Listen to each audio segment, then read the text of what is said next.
I knew we were at the precipice of a mass mobilization. This is Max Ramos, strategist, theorist, author, and organizer with Pan-African Community Action, and you are listening to The Next World, a podcast about building movements. Once a month on this show, we will explore and celebrate the work of poor people's movements, particularly in the U.S. We will highlight innovative and powerful organizing campaigns and community building led by women, LGBTQ folks, Black communities, and other people of color that are pushing the boundaries and have the potential to transform this society. Today on the show, we're focusing on the question of how movement organizations engage in community control over police campaigns. Our guest today is M. Adams, a community organizer and co-executive director of Freedom Inc., based in Madison, Wisconsin. M. Adams, welcome, and thank you so much for joining us. Thanks for having me. So first of all, I want to talk a little bit about Freedom Inc. So Freedom Inc. is out of Madison, Wisconsin, mid-sized city in the Midwest, but does a lot of work there. Can you tell me a little bit about Freedom Inc. and particularly about the composition of the organization out there in a city that is overwhelmingly white, a lot of white people in Madison, a lot of people eating cheese in Madison. What kind of work do you do there, and what is the composition of the organization? Mm-hmm. So Freedom Inc. is an organization, as you said, based in Madison, Wisconsin, with the mission and a vision around ending violence, all different types of violence against low-income communities of color. We focus on Black and Southeast Asian communities. The majority of the base are descendants of Africans enslaved here in the U.S., but we serve all and work with all different types of Black communities. So we have some Black Latinx communities as well as some Black immigrant folks and refugee folks from the continent of Africa. And we work with Hmong and Cambodian people within the Southeast Asian population. And as you mentioned, Madison is fairly white. It is very white, very, very white. It is, I think the last time I checked, it was somewhere between 85 to 88% white. To give you a sense of what it is. It's a very, very white place. And it's about 6% Black and maybe 3% Asian. And that includes the university population, which is a huge chunk of the population. As you mentioned, Madison is mid-sized. So it's about, I would say, let's call it 250,000, and maybe 40 to 50,000 of those folks are university affiliated. Actually, probably closer to 60 if you consider all the staffing as well. And so the university is a sizable chunk. And Freedom Inc. actually began as a Southeast Asian organization. So at the inception of it, it wasn't designed to be both Black and Southeast Asian. Our founder, Kaj Wava, was actually politicizing young people that lived where she lived. So she got a chance to go to school. She got a chance to learn all these different things. And each week she would come home and she would politicize the young people who lived there, teaching them a variety of different things. And it was really successful. The young people really took to it. And so the program expanded to other parts of the city. And at the time, it was actually called Asian Freedom Project. And when it went to one of the particular neighborhoods in Madison, the North Side, it is Southeast Asians who live there, but also Black people who live there. And the Black girls saw that the Hmong girls were meeting and were like, look, we want to come to the program. We want to be a part of it. And so they joined. And it was a disaster. It was a flat out disaster. It was a disaster for a number of reasons. And so some of it is maybe the stuff you'd guess, which is like language barriers. And some of the girls in that program, they were directly themselves refugees. And so they still predominantly spoke Hmong and had limited language and limited English language speaking skills at the time. But that actually wasn't the hardest part. We can figure out how to translate. We can figure out how to teach people different ways to communicate. The toughest part was how differently they understood the same root issue. So if we were talking about militarization, for example, the Hmong folks would be talking about being a descendant or being their family members being refugees because of what we call the Vietnam War here, but is actually the American War. And the Black girls over in Vietnam, they don't call it the Vietnam War; they call it the American War. Exactly. And there's the American War, but it's even an aspect that Hmong people in particular experience called the Secret War, which is about how the United States violently treated Hmong people in Laos to force them to fight into the war. They did not volunteer. They didn't want to do it. The United States began to bomb their land, destroy their rice fields, forcing them out of the mountains where they were living and to come down and have to fight in the war with them. So that part of it is called the secret war of the American War. But yeah, so, and the Black girls would be talking about possibly joining ROTC or the military after they graduated high school because they didn't think that there were a lot of opportunities available to them. And so they have it the same root issue, militarism, but how they experienced it was so different that we knew at that time that the way to actually build a shared movement wasn't to act like people weren't different. I think that's the mistake that many organizations and movements make, is to act as though we're all in this melting pot and we should just all be the same and all get along, so that kumbaya thing. But instead we said, no, let's actually give space so that each of these respective groups can explore the unique ways that they're impacted, right? It is our assessment that both Black girls and Hmong girls don't get enough space to develop politically and aren't resourced to develop politically, to talk about their own uniquenesses, and let alone do it with other people. And so instead of skipping that step, we knew that step was crucial to building the broader we. And once we did that, really created those separate spaces, that was when we were able to come together and build a shared analysis around the root issues that were impacting our communities. So that's fascinating, the way that the two different communities living in the same neighborhood really saw militarization from, I guess, in a certain kind of way, two different sides of the gun, one holding the gun, even though not in charge of it, and the other one at the end of the gun. So I guess one of the challenges too would be how to overcome that. Moving to another related area, I think, in terms of what they did have in common, one other thing that you mentioned is that even though their experiences were wildly different, something that was recognized quickly was that you had young Black women and young Southeast Asian women who did not have access to certain types of information, or who did not have access to time and space to think things through. To the extent that militarism was something that the two groups saw from opposite sides, was patriarchy, was the denial of space and time and rights to, as well as capitalism, to low-income Southeast Asian and Black girls or women in particular. Was that something that the groups were able to, I guess, have in common or think about in the same way? Yeah, it's interesting that you say that, because the answer, yeah, that's interesting, because that was one of the reasons why we thought that the group could be together. We thought the group could be together because these are both young, they were girls. I mean, and I'm talking about maybe middle school age. They were, still fairly young. And some of them even probably upper elementary age. We thought that that could be enough, but what we also discovered is they were even experiencing that different.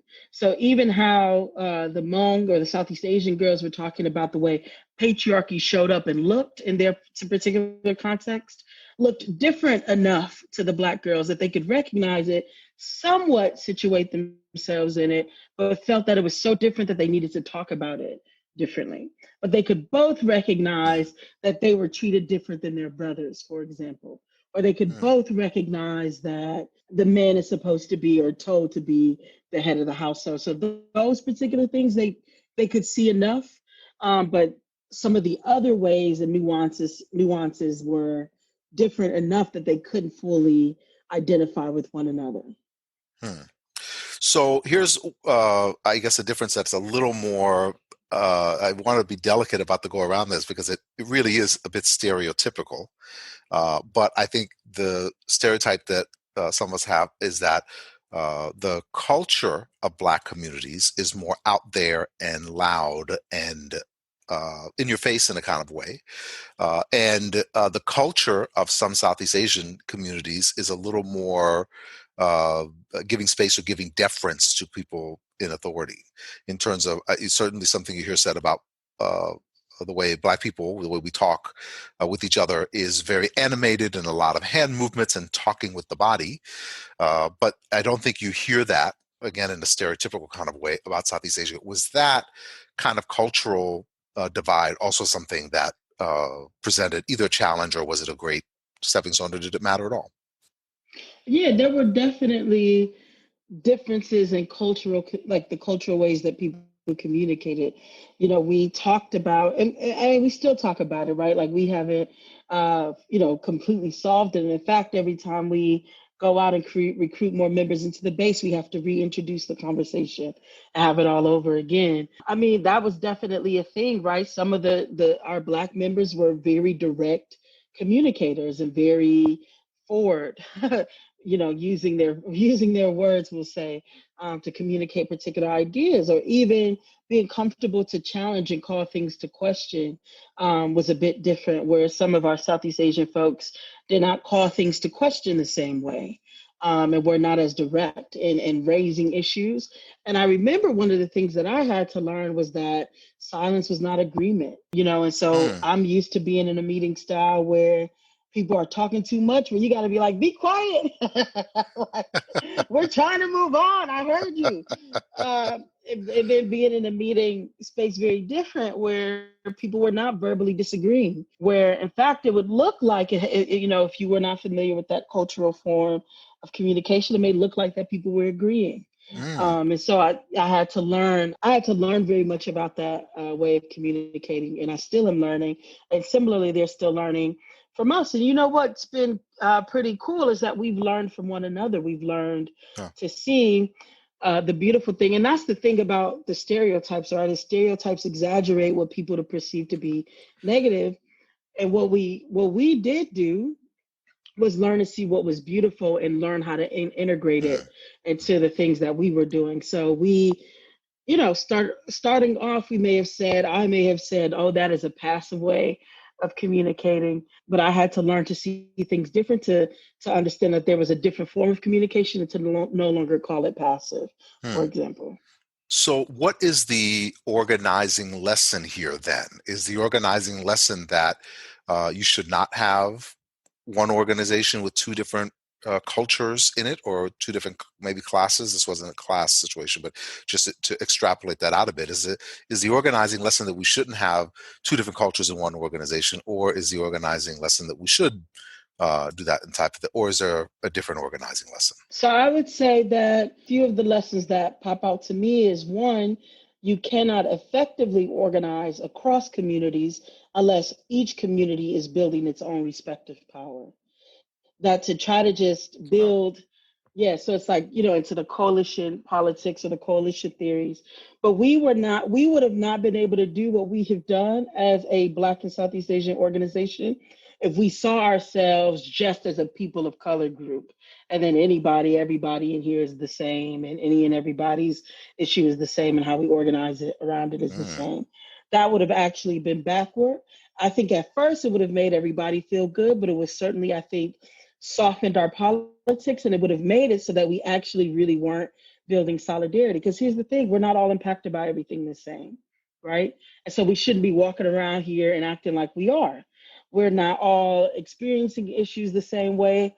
We're not all given the same opportunities. We're not level, like we're not positioned the same across every single thing. And that's in regards to gender, racial, ethnic status, socioeconomic status, et cetera. And it actually makes us stronger and sharper to understand those differences, build power within that, and then come together. That, Mm. I think, is the real lesson. You were able then to take some of these lessons and some of these practices and build it out to a pretty significant organization there in a really small city, when you small compared to Chicago or New York or LA, any of those places, but a mid-sized city anyhow. Let's talk a little bit about one of your campaigns, the No Cops in School campaigns, where Freedom Inc. fought to end the contract that paid Madison police to be at schools, at public schools inside of Madison, Wisconsin. So what was that campaign about?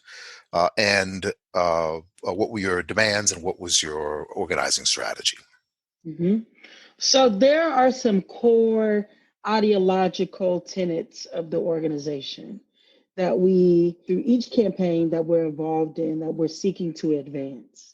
And some of those things, two of those things that are really relevant here is, one is that we're a feminist organization, which means we're constantly thinking about how to defeat patriarchy, how to abolish patriarchal violence and patriarchal institutions, and how to increase access, promote the living and dignity, et cetera, of women and girls, queer, trans, intersex folks. And I think that that's important to stand because how we came into this question of fighting against police violence had to do with our work steeped in gender justice work, right? So we understand and we have the analysis that policing is a form, is an expression of patriarchal violence and does create gender-based violence. So as people who fundamentally believe in women and girls, queer, trans, intersex folks living free of violence, having bodily autonomy, being able to determine what our relationships, interactions, and so on and so forth would be like, we have to be diametrically opposed to policing. So I think that that's important to understand. One of the other political things that we're constantly trying to advance in our work is community control, which has to do with our analysis of understanding that our communities are fundamentally without power due to the colonial structures of white supremacy, patriarchy, and capitalism and their combined forces against us and our communities. And because of that, we approach every single issue we're facing with those ideological underpinnings with us. So in 2014, Michael Brown was assassinated by police, because of police terror, murdered by Darren Wilson, police officer in Ferguson. In Ferguson, Missouri. Yep. And so we joined the rebellions happening across the country and really around the world. And so we began to organize a campaign. We had a citywide campaign around Michael Brown. And then also there was a police murder that happened in Madison, Wisconsin against a young teenage boy, Tony Robinson. And then there were other instances of police terror, police violence against Black women that really had to do with incarcerating Black women who were surviving domestic violence or intimate partner violence. And so we had this campaign that had been organizing around Black communities having power over policing apparatuses, which is really around Black people having democratic control over the armed wing of the state and being able to self-determine around safety. So while we were doing that work, our young people who were actively engaged in that campaign, they answered the call within their specific sector. And the call of the campaigns, and I think of any real meaningful movement work, is to ask or to position or proposition the people involved in the work to say, well, now what will you do with it?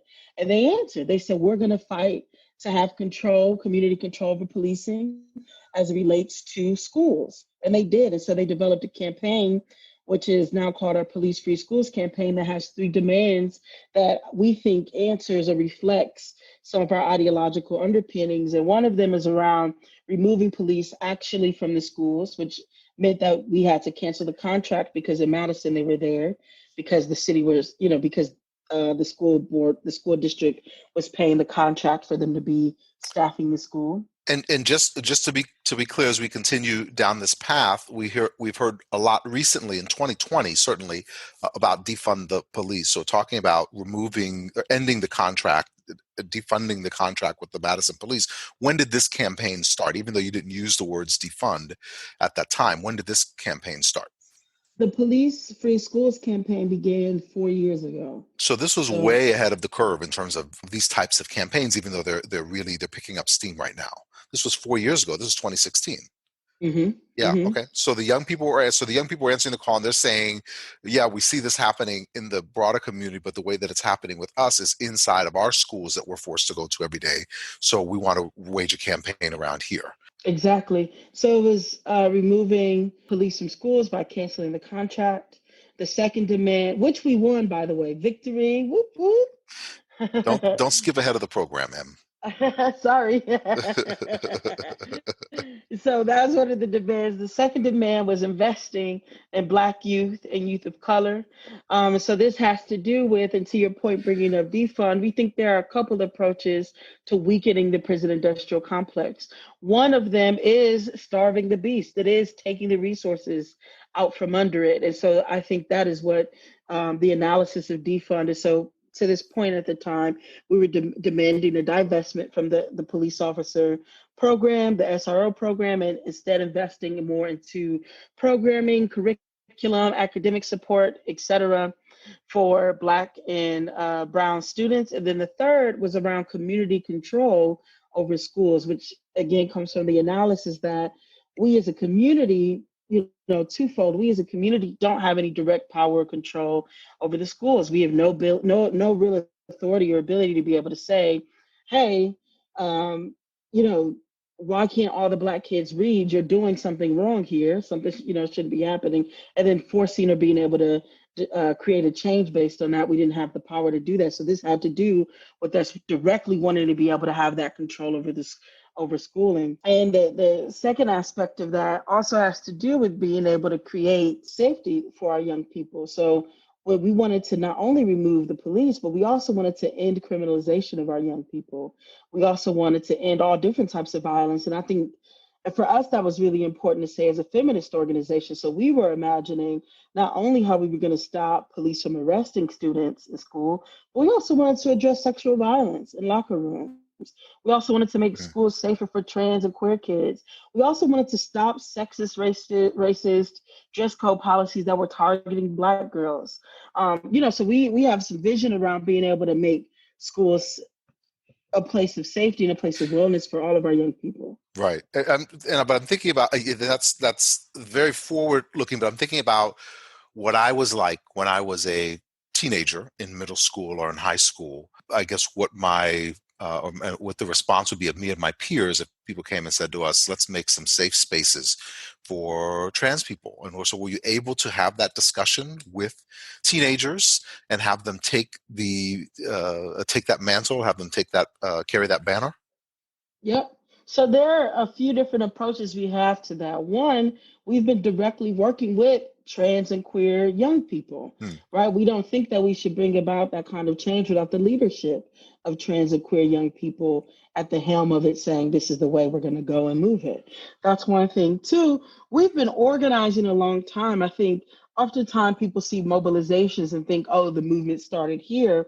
But we've actually been organizing a very long time, which for us means that we have been building cohorts of young feminist thinkers, right? So of all different genders, girls, boys, queer, trans, who are in place and who are ready and who are leading the work to help their peers become more deeply Black queer feminists, for example, in their thinking. And so, yes, we've been having our young people have these conversations. The other thing is we see this as an exciting time to invite people into movement. And I say that to say, no, some of the young people that we work with, the ones that are very new to us, that's not on their agenda. They don't even know if they agree.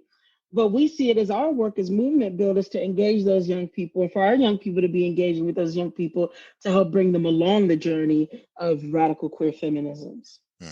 All right, so it is 2016. This is on the heels of Michael Brown getting murdered in Ferguson, and there's being an uprising there, and then Eric Garner in New York, and then Sandra Bland in Texas. And Freedom Inc. comes up in Madison and goes to the school board and says, we want you to remove all police from public schools here. And you bring a bunch of young people with you.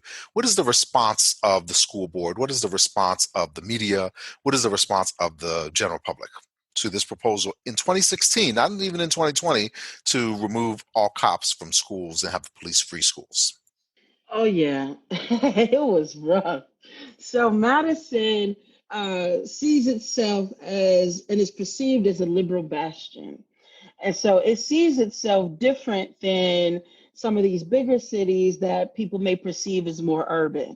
So Madison doesn't think it has the problems of a Chicago, of a New York, or even a Milwaukee. So when we were bringing forth these issues, Madison saw itself exempt, right? It was like, we empathize, we agree, race is a terrible problem. We want to have a March for Black Lives with the electeds leading. We care, right? Like that was sort of their postures. We think it's an issue, we care, but we don't think that's happening here, that things are different here. And so in some ways they dismissed us. They laughed us off. And then Tony Robinson was murdered. And it forced them to look at it differently. And whether or not, now let me say that, it forced them to look at it differently. It did force them to act differently. It didn't even force them to, right. It didn't even force them to agree with our analysis, right? They just all kind of were like, this is bad. that this happened. And so what we had to do is do what organizers do. We had to build power and confront them and force them to do it. And so that's why we've been organizing diligently for the last 4 years on the campaign, because, if they had already agreed to it, it would have already been in place, but they didn't. And the last thing that I'll say about that is, even if they agreed to it quickly, we still saw the need to be building a powerful youth movement, because we are not going to realize the vision if we're still the ones out of power. So even if your electeds are really nice and they'll listen to you, that is not the same thing as you having power, right? That's you having influence, and that's maybe even you lucking up and having a nice elected. But that is not how we saw our liberation, right? We do not think our relationship, and this is part of what our feminist analysis teaches us, our liberation shouldn't be based on our relationship. Our liberation should not be based on whether you like me today or not. I should be free because I'm free, and that is it, and that is all. And so we have been organizing diligently, because we recognize that not only were they disagreeable, but that we were not in a position to implement the vision we saw or we had. All right. Well, so you're organizing young people. You are organizing people in the community in general, and you're confronting power who's not taking this very well, it seems, because they are giving some pushback to the idea of police-free schools, and even the idea that in Madison that somehow Black people are treated the same as they are in Chicago or in other places like that. 2019, the school board has shifted a little bit. There's been obviously elections between 2014 and 2019, and finally this thing comes up to vote. To the contract to renew with Madison Police comes up to vote. So what happens in 2019 when it comes up to vote? 2019, and I think what you're saying about the school board changing is important. So part of what happened is this was the first time that Madison had an all-women elected school board. And I think for many people, they thought, oh, we've won. We've made it to the promised land because of that. And I do think that there is some, I understand some of that, right, is that I do think that representation can be important, right? So I think to have an all-women's board could mean something against patriarchy. However, it's not enough or complete in and of its own. And so what happened is, not only did we have an all-women board, but we also had more people of color on the board. And so then we also ended up having a board president who was a woman of color, a Latinx woman. And so I think for many people, for Madison thought it was doing so well by this. And so it came to a vote. And again, the vote did not go our way. We had a few of the votes go the way of removing police from schools, but the majority of them did not. And it really had to do with Madison's liberalism, where Madison really cares more about, and this is like paraphrasing Dr.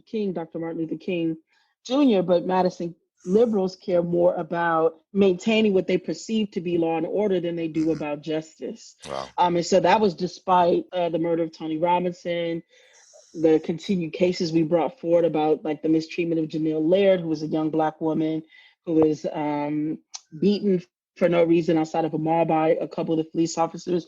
That's also this young boy who's a young black student.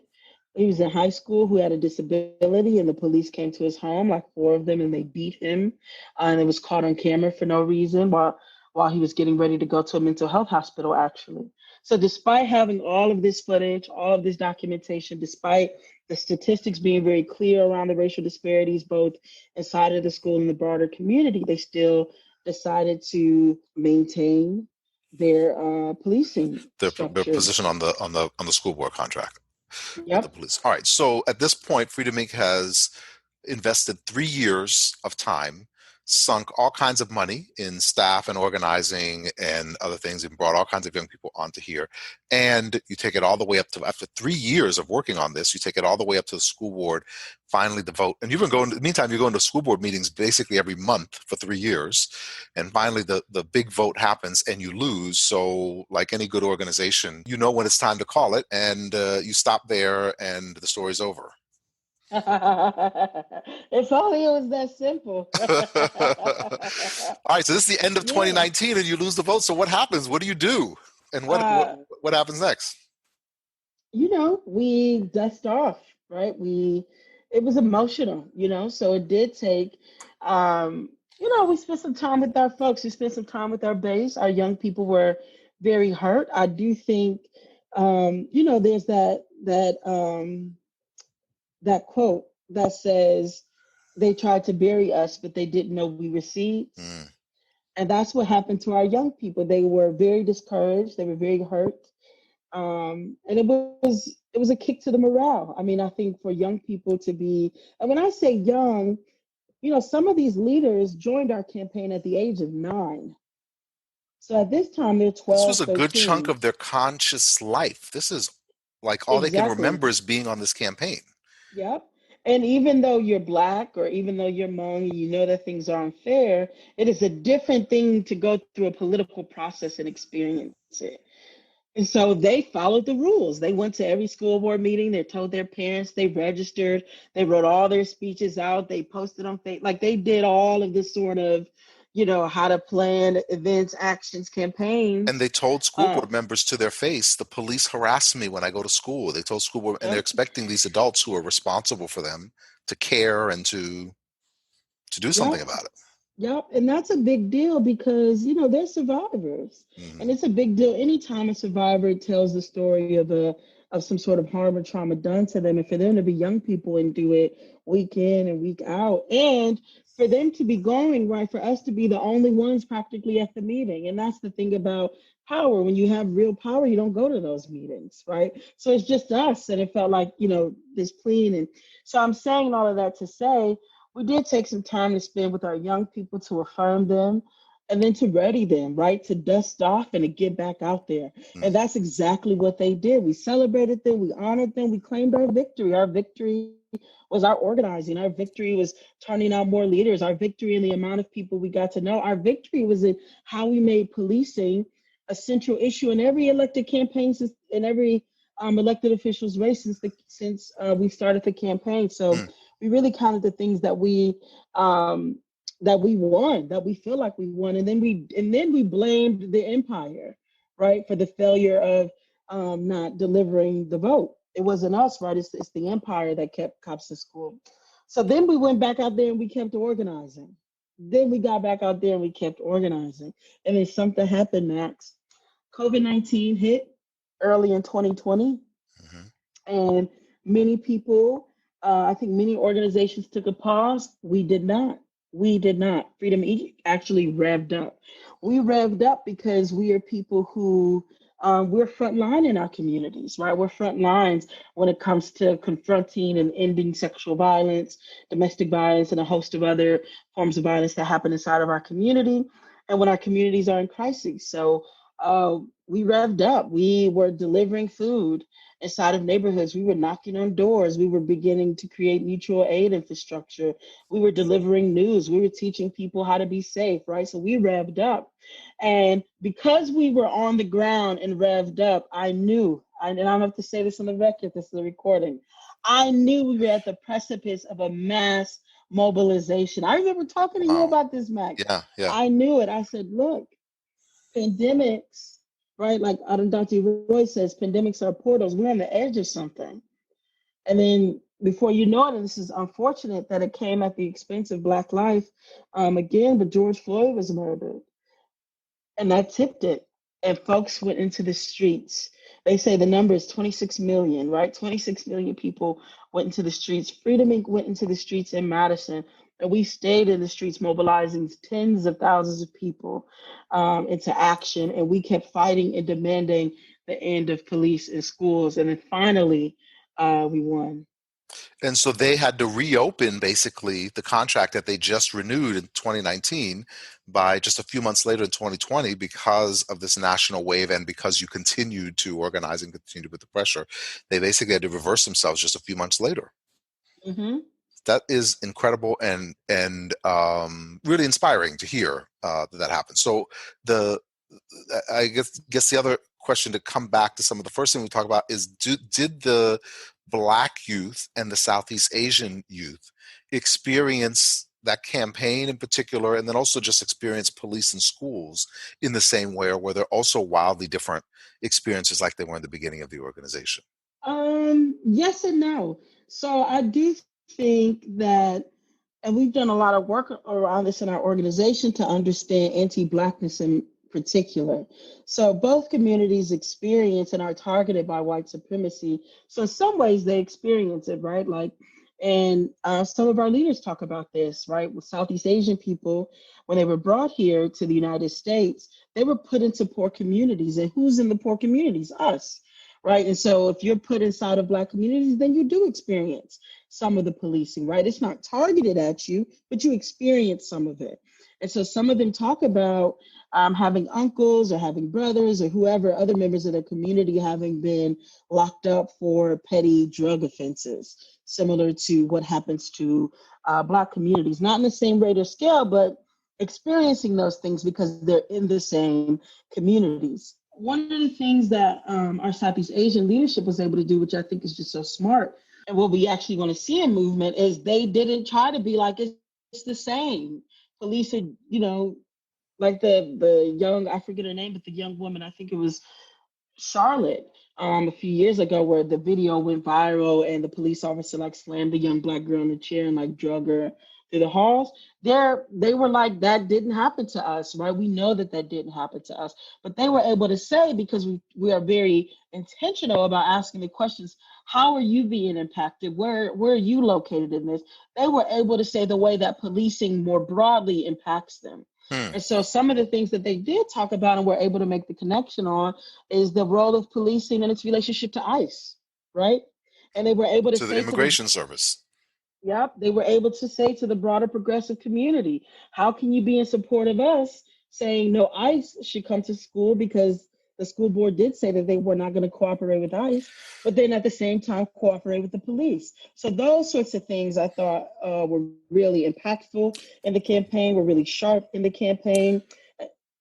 Very interesting. So do you have to then go through a process of getting the Southeast Asian members to think about the domestic police in a particular way, but then also getting the Black members to think about ICE or immigration the immigration police in a particular way? Yep.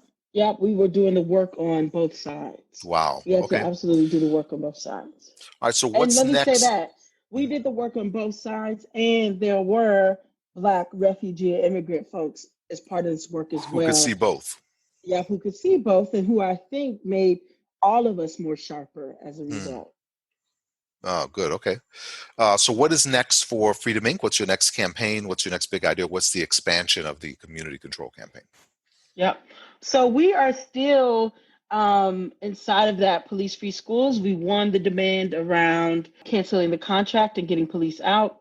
We also have had some small gains and wins in terms of shifting resources to be invested into the leadership, dignity, creativity, and academics of Black youth, Black and brown youth. But we still have a way to go on community control. And what's interesting is the pandemic really revealed, and I think it's very revealing to many people, around education and calling many and getting many people, parents in particular, I think young people as well, but right now I'm speaking about parents, to sort of question what the hell was happening in these schools. Right.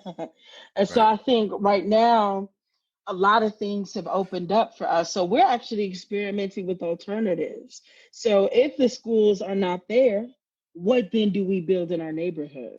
What then do we build as a community in places? So we're experimenting with like trying to figure out little reading hubs and tutoring sites. We're experimenting with trying to think through complex questions of like, where do people physically go if you don't have childcare? So we're really trying to experiment in our communities with this mutual aid structure, as well as like the political structures, to how we really meet our needs in a deep way. And so I don't know what campaign to call that exactly, but we're really in the alternative space right now where people can see the failures of government. Some of the other things that are being revealed is people, I think in general, are fundamentally questioning three important areas. One, people are questioning policing, right? What is the purpose of it? What is the function of policing, right? Cops can't kill COVID.